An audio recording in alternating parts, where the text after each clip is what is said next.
Game shows have formed the backbone of the British TV schedule for over 8 decades. Millions have watched. Many contestants have won big, really big. We will always have game shows. We're a competitive species. We want to win. Today they're unmissable viewing, no matter what time of day they're on. Now, who wants to win a long fantastic prizes? Tonight we'll see how game shows have evolved through time. You won tonight's star prize. From a simple spelling test F-A-U-N-S, fawns, to swashbuckling assault courses. From hilarious showmen to pioneering women. Now, we're in Skye, one of the remotest parts of Britain. In post-war Britain, game shows became a festival of fun for all the family. They enjoyed a golden age led by the country's top entertainers and have been rebooted for the 21st century. From highbrow quizzes to working-class heroes. And from the generation game Didn't he do well? to Who Wants to Be a Millionaire. This is TV game shows then and now.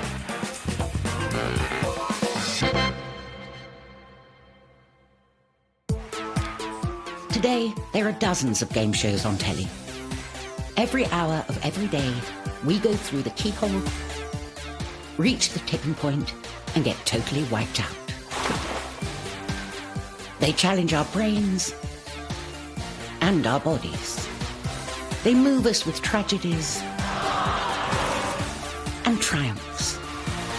It's a breathtaking extravaganza of entertainment with one straightforward goal: to transform a simple game into TV gold and create a format.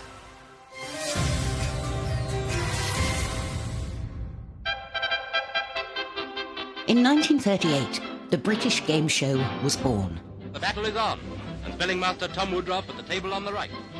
Master Killick, a public school boy from West London, is attempting to spell the word fawns. I don't believe in them, but F-A-U-N-S, fawns.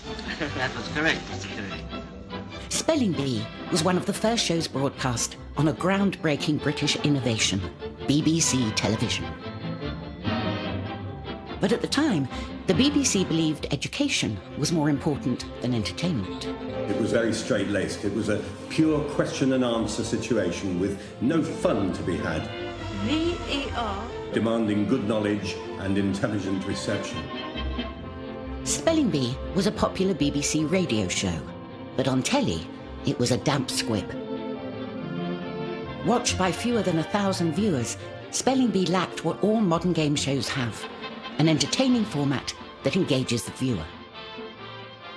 I think it was cumbersome and slow. Television always had to be faster and visual, whereas radio can have a slower pace. The first decade of the BBC's television schedules were filled with other types of programmes with better ratings, such as sports or royal weddings. Spelling Bee had spelled the end of the game show before it even started.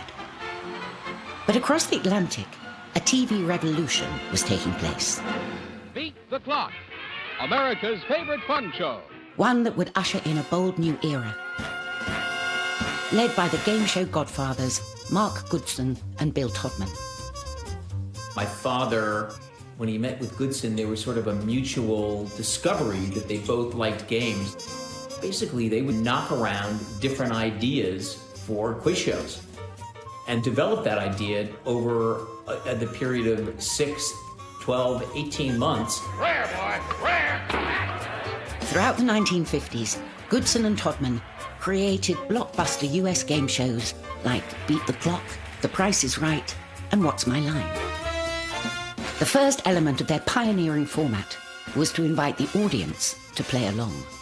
What's My Line was the big break and became this classic format of literally just guessing people's occupations. And I think we'll begin everything with Dorothy Kilgallen. Are you in show business? Yes. I think that their formula for quiz shows was simplicity, so that you could play along at home, have pretty much as good a chance as the panelists of guessing who did what for their work and what's my line. Are you in films? Yes? The next part of the format was to sprinkle some celebrity stardust across the studio. The guest and the panel were all famous faces. You listen to a panel filled of the New York literati that Americans would have no access to. Were you ever James Bond 007? The final element of the format was to make the studio an exciting place to be. American game shows have mass crowd appeal. They were loud, brash, noisy, a lot of excitement in studio, a lot of climaxes with the audience taking part in the excitement. None of that had happened before in Britain. But that was about to change. In the late 1950s, the popular TV game show was about to become one of the greatest American exports of the 20th century. British producers realized that, gosh, if we could take the essence of what you're doing and give it our British spin, it would be a great benefit. During the 1960s and 1970s, Goodson and Todman Imports had millions of Britons playing along at home. Do you work with a wheelbarrow? Definitely not. But BBC bosses wanted bigger audiences to break through the 10 million barrier. Blankety blank. Blankety blank. And they got their opportunity with one of the best-loved shows of all time, Blankety Blank. Ken Dodd is thinking of playing Richard III. He'll stand on Bosworth Field calling, "Woo, my kingdom for a blank." Tickling stick. Tickling stick, yes, my kingdom for a tickling stick. Yes, because I have got a tickling stick. And so you have. When it first aired on the 18th of January 1979, the show's producer, Alan Boyd, was called to the office of his BBC boss. There was a lot of pressure on us to get it right. And Bill Cotton said to me, "Alan, I'll give you a bottle of champagne if you get 10 million. And I'm thinking, this is it. This is the end. Now my career is going to drop. The show's going to be taken off the air, and this is Bill telling me it's been taken off the air." So I walked in the office, brown bag on top of his desk, and he looked at me and he said, 20 million, 2 bottles of champagne. With Terry Wogan and later Les Dawson at the helm, the stars of the day would push for their places to play along. Annika, right, if you say it fast, it sounds like a guard van with a faulty axle. I was thrilled when I was asked to do Blankety Blank. It was just when I'd started doing Treasure Hunt, so I felt I'd made it. Bottle, yeah! People just loved it because it was easy viewing and it just was a laugh. And what you wanted to do was have a laugh. And I guarantee you, if you watched that show, you had a laugh. Blankety Blank had all the elements of a winning format. The audience playing along at home. Wishing well. The panel filled with celebs. And the live audience treated to razzmatazz in the studio. With over 200 episodes spanning over 10 years, it was Goodson and Todman's crowning glory. They did indeed lead the way for modern game shows and the evolution of what we see on television today. Next. Nice to see you, The game show format gets a British twist with a bit of Brucey. Here's a guy, and this is a show. That was Bruce. And the hostesses who fought to share the limelight. Lots of people made the mistake of thinking I was just on The Price is Right to look pretty. Because we didn't speak, they used to call us dumb. Then... Here's our thick chick, Anna. Oh, he's definitely hit the target. And now... Simon, you are the good thing. Bye.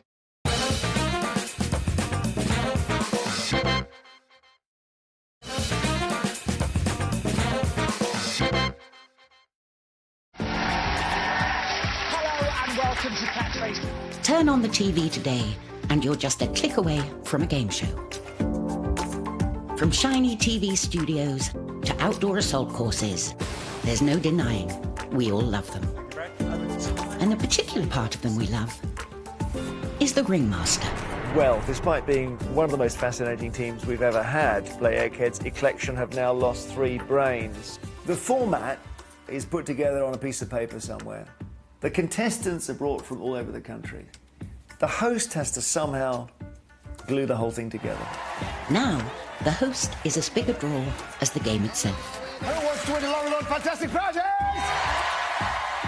Get it right, and they can raise the show to unparalleled heights.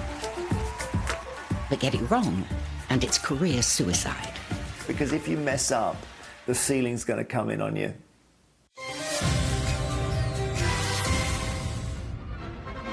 But it hasn't always been like this. Then, 82 years ago, the pioneering host of Britain's first ever TV game show, The Spelling Bee, was Freddie Greasewood. Freddie Wright.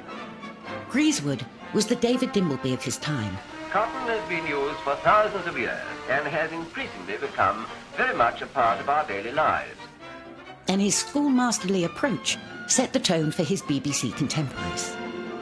Back in the day, it was such a functional job being a host. You had big, thick glasses on and you were just basically reading the questions out and getting the answers, and that was it. Good evening and dobry večer. I'm sure I've said that wrong, but I have to say it that way because tonight the challenging museum is the National Archaeological Museum of Prague. But the BBC's days of setting the tone for the nation's tastes were soon numbered, with the arrival of a new kid on the block, ITV, in 1955. Whilst the BBC's remit was very much to educate and stimulate, ITV's challenge was to get the biggest possible audience to satisfy its advertisers and the commercial success. The race was on to find stars that would be guaranteed box office. Well, I promise you the program isn't coming from the zoo. And by the end of the decade, the schoolmaster approach was replaced with a new presenting style. This is the London Palladium. 1, 2, 3, 4. ITV had a huge hit with Sunday Night at the London Palladium, and its star, Bruce Forsyth, was an all-round entertainer. The stage was his. 28 million tuned in each week to watch Bruce Forsyth on the brand new ITV variety show. Good evening, ladies and gentlemen. Bruce Forsyth, what he brought to the quiz was that music hall sense, that variety touch. Oh, you mucked it all up, you have. And that made the BBC sit up and pay attention and want game shows. It took 6 years for the BBC to finally roll the dice and bring in a brand new game show, with only one host in mind for the job. It was a simple game. Bill Cotton bought it and thought Bruce Forsyth should host this. And he just amplified it, made it better than it was. The show was good, but it became excellent. He just made it his own show. Nice to see you, The ratings soon hit 14 million. Many credited Bruce's infectious presenting style with its success. He would take the mickey out of the contestants, but he would never be cruel or unkind. He would always make them feel that they were a very important part of the show. People began tuning in for Bruce's unique showmanship, a heady mixture of comedy and empathy. That was the big break with all the stuff that had gone before, where it really, almost the host had his head down, pair of specs on, and was ticking off the answers. So Bruce did, hello everyone. Brucey had set the template for game show hosts as we now know them, combining charm, a unique hosting style, plus the odd catchphrase. Didn't he do well? Didn't he? Hosting a game show became a natural home for comedians. Not only are they used to handling audiences and used to being with members of the public, but also a whole game show didn't eat all their material and eat all their jokes. Now meet the man with all... And 15 years after the Generation Game hit our screens, the door opened to a host whose career was built solely on catchphrases. Thank you. Thank you very much, ladies and gentlemen. Welcome to Catchphrase. You know how to play it. If you see it, say it. I said, watch the screen, somebody's going to come up. And they didn't know what to say. And I went, the magic words. Just say what you see. Remember the golden rule of Catchphrase, what you say, what you see. That's the key, he said. Give him the job. Catchphrase was primetime Saturday night viewing in the mid-80s. David, nightmare. Nightmare is correct. There's the bonus, Sean. Like Bruce Forsyth, Roy Walker quickly learned revelling in off-scripted fun could be a boon for ratings. £290. What do you think it is? I think one of the funniest moments in any game show has been Roy Walker in Catchphrase. Sean, you're going to have to speak or we'll run out of time. I've no idea, sorry.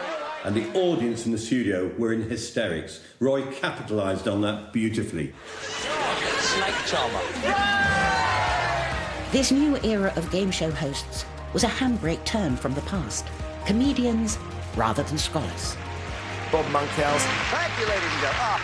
Bruce Forsyth, Thank you very much indeed. Leslie Crowther. The quiz was a show. It wasn't just questions, it was about them. Now, the host is as integral to the game show's success as the format itself. Do you know where the Andes is? It's in South America. No, on the rest of your armies. Now the presenter does everything. So they're a therapist and a comedian, and they know the rules, and they're the headmaster, and they're also the friend of the contestants. Everything. That's where we are now.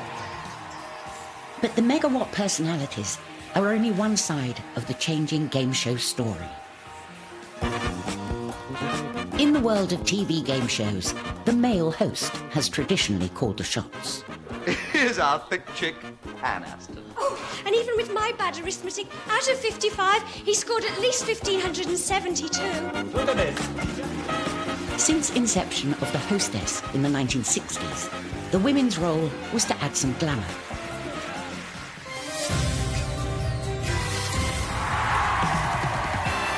Time is right. The glitz and glam peaked in 1984 when ITV launched The Price is Right, with not one, but 5 alluring assistants.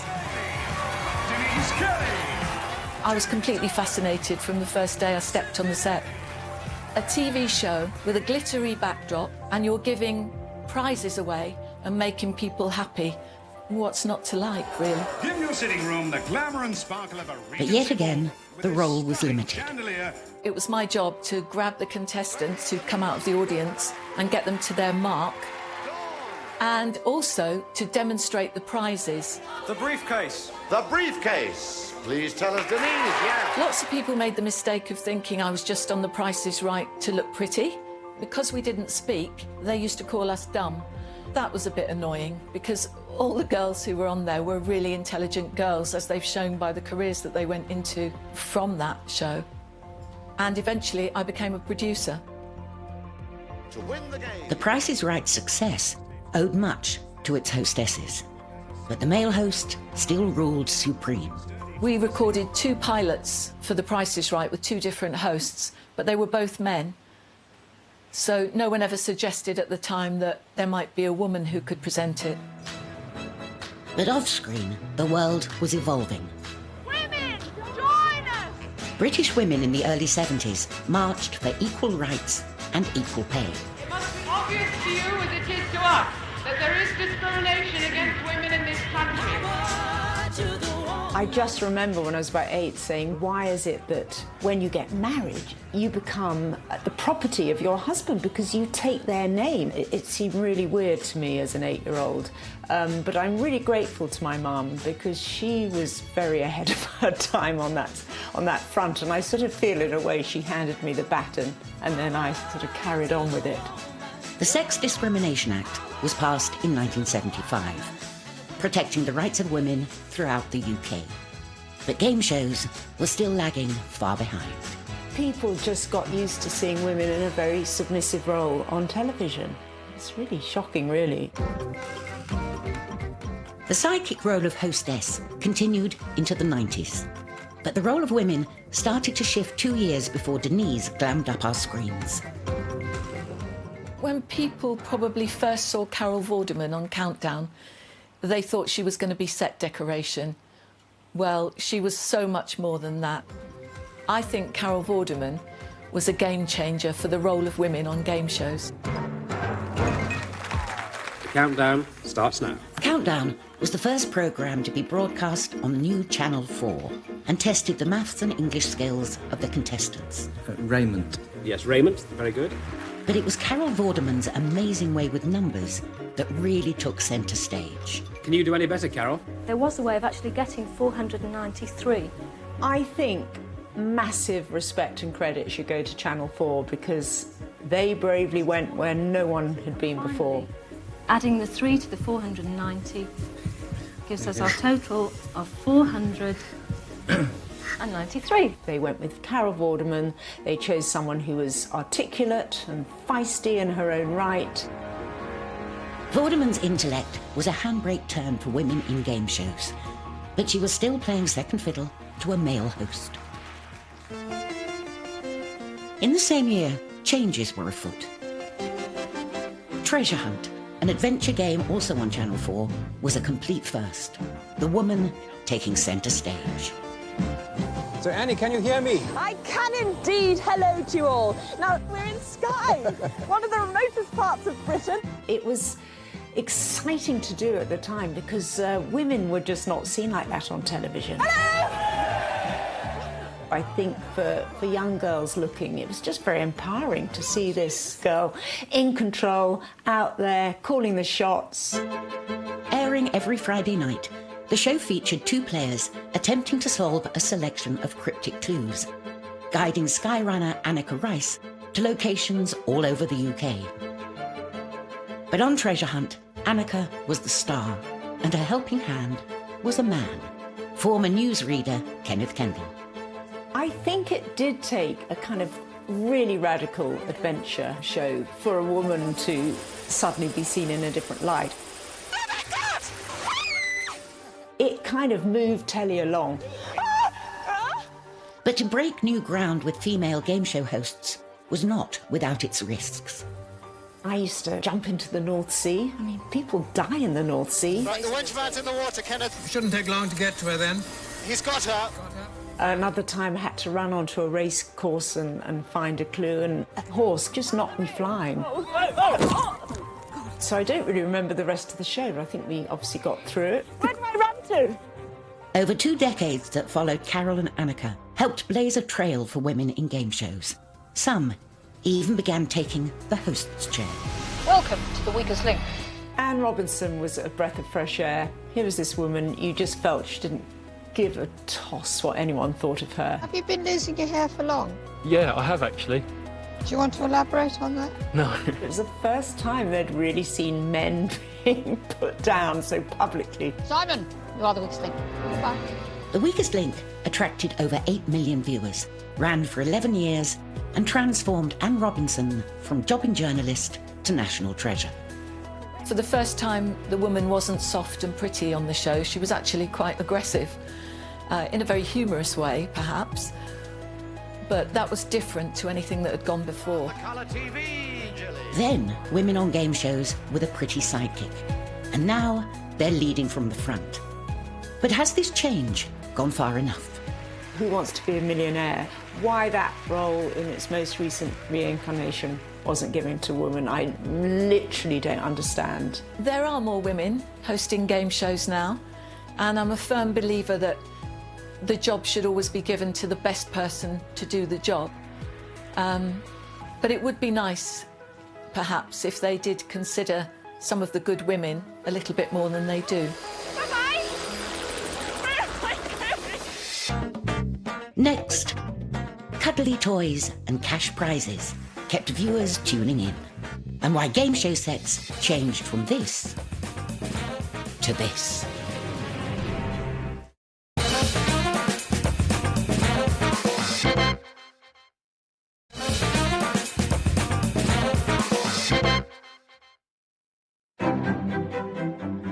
Over the last 6 decades, the game show has evolved considerably.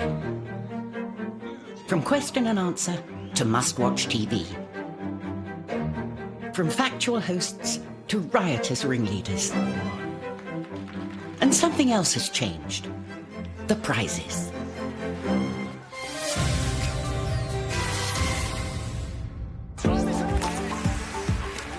In the last 30 years, game shows have given away over £60 million in prize money. With jackpots going from cuddly toys to £1 million.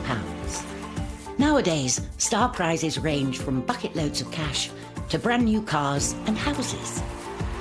But back then, the prize haul was decidedly more paltry. Firstly, the BBC didn't like to be seen as being involved in what it saw as low-level television, which is about prizes. And secondly, the attitude was, can't have people winning too much, they won't know how to handle it. Britain was threadbare, bombed out, bankrupt and exhausted. War increased the gaps in our housing programs. It will take years to rebuild the towns. Its major cities were bomb sites, so in order to boost the spirit of the nation, from 1945, cash prizes were introduced. Who is the commentator for British Movietone News? Leslie Mitchell. Leslie Mitchell is right. Give her the money for this. And radio contestants could win a whole guinea. That's £1.05 today. After the war, the public were gasping to get out of the straitjacket. And when the quiz shows came along, it must have been a phenomenal opportunity to have something that was valuable and worthwhile. From the 1950s, TV prize money became life-changing. Shows like Double Your Money offered up enough cash to buy a house with, and 13 million tuned in. When there's a prize, there is an element of entertainment. That's what it's all about. Doubt, fear, and it registers on the contestants' faces, which is part of the entertainment. But as the prizes got bigger, so did temptations. Complaints racked up about producers leading contestants. Nothing was proved, but the game was tainted. In response, the BBC limited their prizes even more. They thought it wasn't appropriate to give away large amounts. So the high-stake games of the 50s were officially phased out. We've got a couple of minutes to show our contestants another collection of irresistible honours. This meant for the next 20 years of TV game shows in Britain, contestants were no longer offered huge cash prizes. This is the famous blank-to-blank checkbook and pen, and it says to Alan that when I left, to Alan, your best wishes from the team. People don't remember prizes. You know, that checkbook and pen is 40-odd years old. If you've got a fridge or a toaster or a car, 40 years later you don't remember it. But what you remember is the Game for Laugh trophy, the blank-to-blank checkbook and pen, the Child's Play Little trophy. That stays with you, and that is the memory. Then, game shows could not rely on jaw-dropping prizes to capture the audience's attention.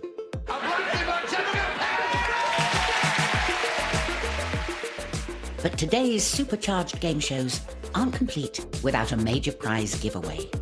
Driving the dramatic sea change, the cash-fueled hedonism of the 80s. Under the leadership of Margaret Thatcher, Britain entered a new era of deregulated markets and weakened union power. You turn if you want to. The ladies not for turning. In the 80s, we went into completely different realm of advertising.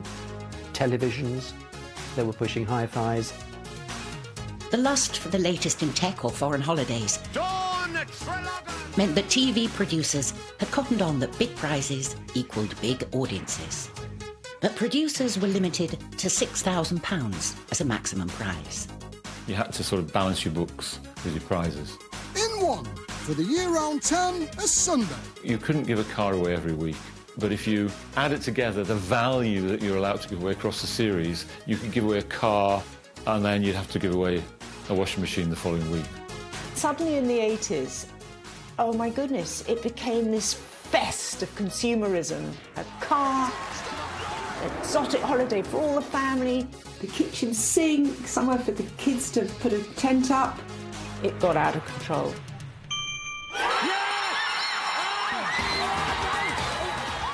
But in the early 90s, game show prizes were about to make the 80s offerings look like peanuts.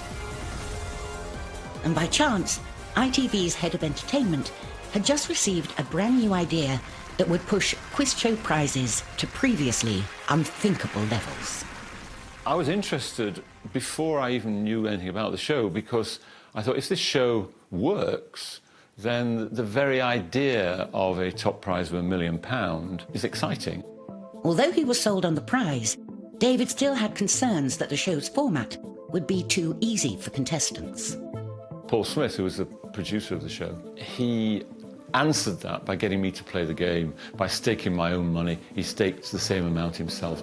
And I realised pretty quickly that as the stakes went up, your certainty went down. Who Wants to Be a Millionaire first aired on ITV on the 4th of September 1998 and was an instant success. But with greater rewards comes greater subterfuge. 50 years on from the 50 scandals, cheating was about to return. But this time, the tables turned on the producers. The ingenious mastermind in question was 38-year-old Army Major Charles Ingram. Oh, unbelievable. £1 million!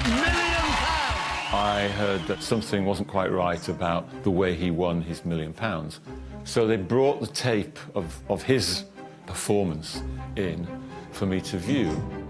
After watching the footage back, it took producers all night to finally put their finger on the giveaway. I would have thought that it would be Aristotle Onassis. I did hear coughing.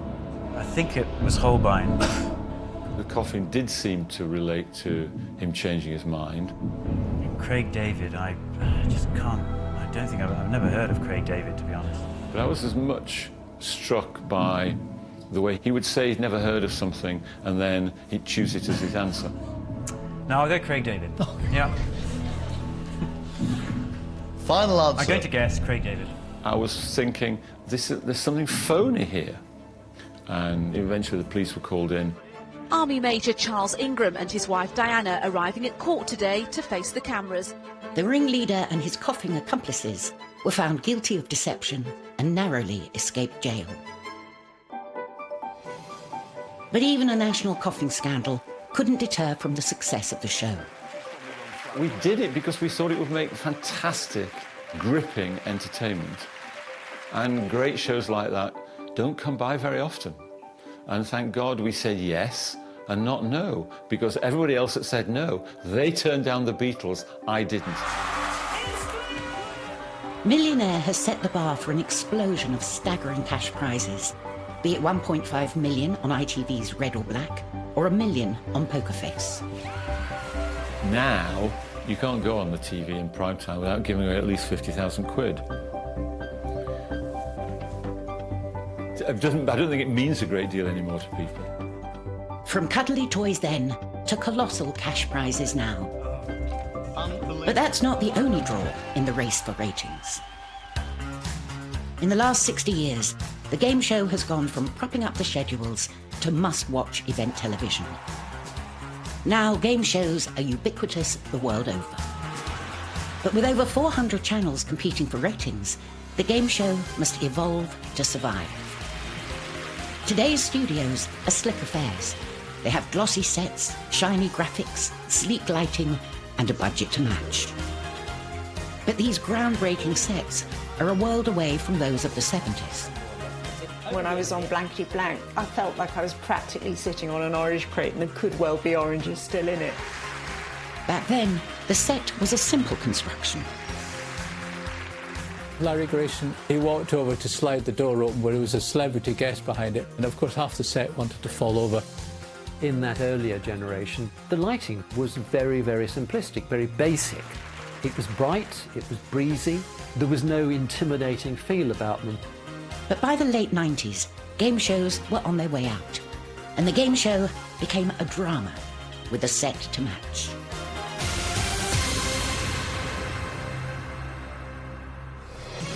The lighting for Millionaire took me ages to live down, particularly when you go for meetings and they'd go, oh yes, Millionaire, I remember.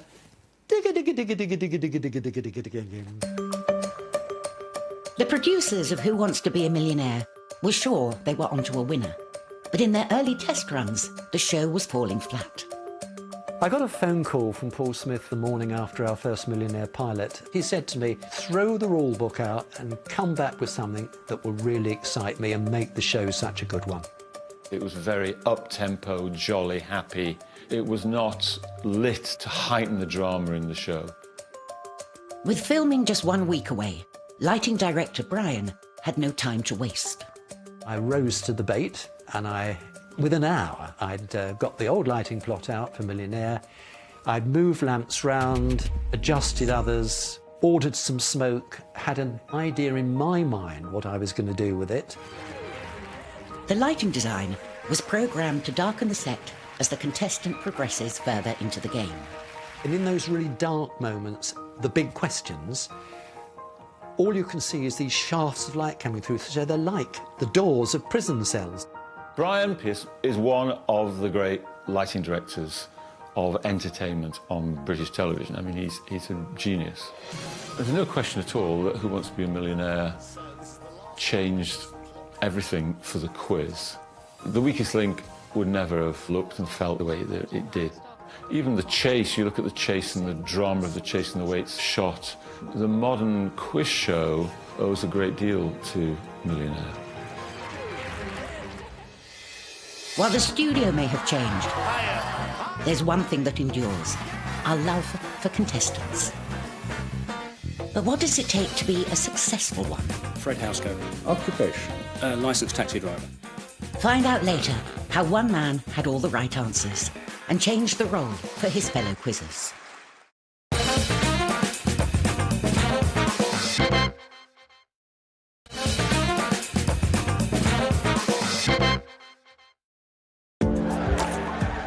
The game show has transformed over the space of 60 years. From a simple school-like exam to a perfect recipe of gameplay, style, charisma and cash. Higher, we think. Despite the changes, one thing remains the same: contestants. They're insanely good at what they do, and I love them for it, the contestants. I think they're the start.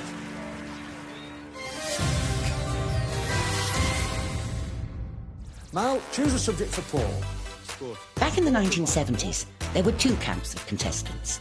You could either play darts to win a tankard. Excellent. You didn't need necessarily to be Einstein to get the questions right on those shows. Or be one of the intellectual elite, winning just kudos and a glass bowl. On shows like Mastermind, the regular contestants were accountants, lawyers and civil servants. The qualification to be on a BBC game show was largely that you had to have a degree or be very knowledgeable in a specific subject, as with Mastermind. That discouraged most viewers from wanting to take part in a game show. Until one taxi driver broke the mould.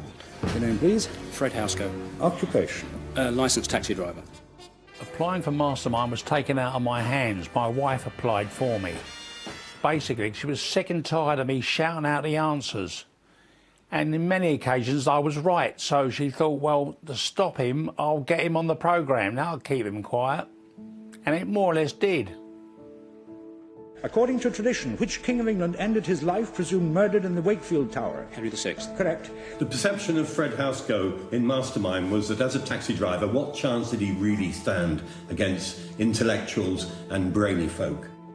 The pressure of the Mastermind chair had caused many academics to falter on their way to the final. But this quizzing cabbie remained unruffled. I didn't feel any pressure. And when I got to 24 I scored, I realised after that it didn't matter anymore. I could look my friends in the face and I wouldn't look an idiot. But Fred managed to reach the lofty points total of 33. Walls. Anglo-Saxon wooden walls. Anglo-Saxon log church is correct. And at the end I know I'd done quite well, but as I sat there, I wasn't the last to go. Civil servant from Watford, Samuel Mortimer. Sam Mortimer was coming up on the outside very fast. Algier. Correct. Mekong. Correct. Esther. Correct. I was just sitting there waiting to find out whether I'd bombed it, won it or whatever. And my wife was sitting behind me, so she had a fair idea. Pass. I said to her afterwards, if Sam had won it, I'd have bitten his ankle. But this year's Mastermind 1980 on 33 points is London cabbie Fred Housego. When they said Mastermind 1980 is Fred Housego, all I do is, I went like that. So naff. Instead of jumping out the chair, did a triple somersault, kissing Magnus full on the lips. As a contestant, I suppose, being a cab driver and not having an academic background, yes, I was different, what you might call a working class hero. All those little moments are really important because they then opened up television to everyone. After Fred Housego had smashed through the intellectual glass ceiling, viewers began to believe that anyone could win the toughest quiz shows on telly. And just 10 years later, that meant an equal opportunity to win the biggest prize in game show history. Suddenly, being a contestant on a game show was open to everyone. Who Wants to Be a Millionaire had a phone-in system and a selection process, unlike any other game show where casting the right person in the right seat had been the name of the game. So anyone could actually get into that hot seat with luck and skill. Judith Keppel was a garden designer from southwest London and an unlikely contestant to be seen on an ITV flagship entertainment show. I noticed that the questions were not that difficult, but the prize money was absolutely huge. So I thought, why not? Have a look at question number 15. I was so nervous. My heart started thumping and it didn't stop until the whole thing was over, frankly. Which king was married to Eleanor of Aquitaine? I was sort of unaware of the audience. You're sitting there and they're blacked out and you can't really hear because there's the music and also you're concentrating. Judith is just a question away from being the first person to win £1 million on a British game show. Richard I, Henry V.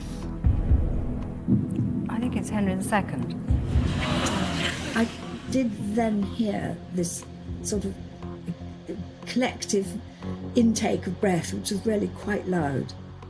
I saw her tomb, funnily enough, in France this summer. And I'd driven myself back and stopped at a town called Fontevraud. And I went into this abbey, which is completely empty, except for some tombs. And the tombs were Eleanor of Aquitaine and Henry II, her husband. The hairs on the back of my neck kind of rose when that came up because it was so extraordinary. I'm going to say Henry II. And you could have heard the proverbial pin drop in the studio audience. Certainly there was no chatting in our lighting control room. The light went yellow.